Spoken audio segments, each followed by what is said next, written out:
the industry in general started to rethink about the existing practice and how we can change and implement the change to improve the overall productivity, to decrease from the inefficiencies. First of all, is related to the architectural engineering construction. Do you know what is the most conventional delivery method that we are using in the construction industry? So the conventional method in the construction industry that we are using, and actually it is the most popular up until now, although there are a lot of limitations, we use the design bid build. That design bid build actually encourages or is a route towards change orders, a route towards inefficiency, because it encourages the silo work. The design firm will not communicate with the contractors who are going to be constructing that facility. So all the design is going to be done. After that, this work is going to be tendered and awarded for a specific contractor. So that business process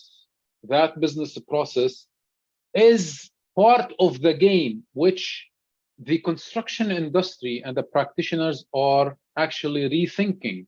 And now we have number of delivery methods. We have the design build, we have the construction management at risk, we have the integrated project delivery method. So we are thinking about the process in general. Working environment and need for continuous improvement. Unfortunately, in some of the projects, we design, do our best in the design, we execute, we do our best in the execution to a certain extent, we close that project and we do not detail or record the lessons learned.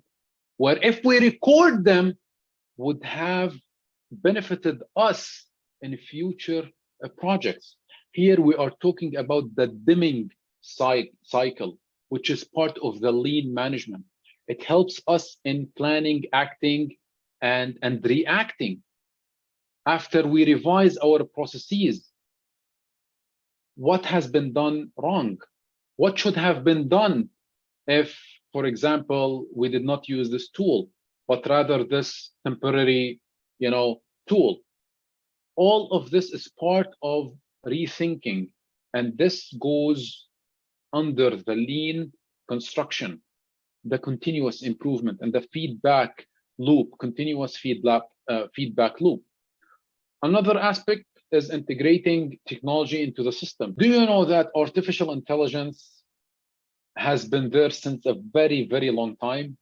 And if you ever, took statistics, maybe you used linear regression or studied linear regression. Linear regression, if you ever used it, which you can apply it in Excel, is considered as an AI tool because it is part of a machine learning. Simple as that.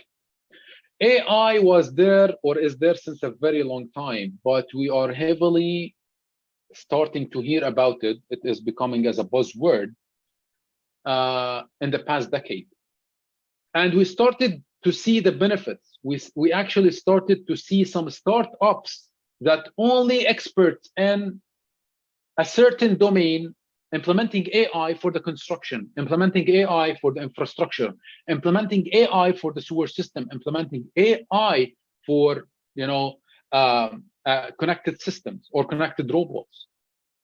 So we started integrating the technology, which is a good thing, because that's what the manufacturing industry has been using since a very long time, and that's how they speed up their production line and their supply chain.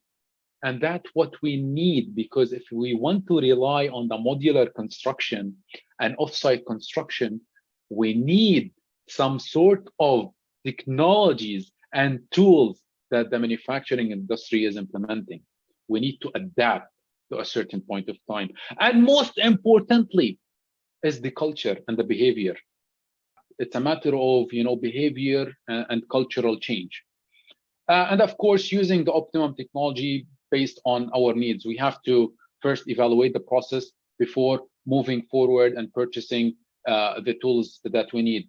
If we do not for example, use a BIM authoring tool, we do not need to purchase it, right? Because this is increasing our inefficiency in spending the money. If I know that most of my clients are using, for example, Revit, I need to get a Revit license. I do not need to focus on, let's say, other tools that provide the same functionality as Revit.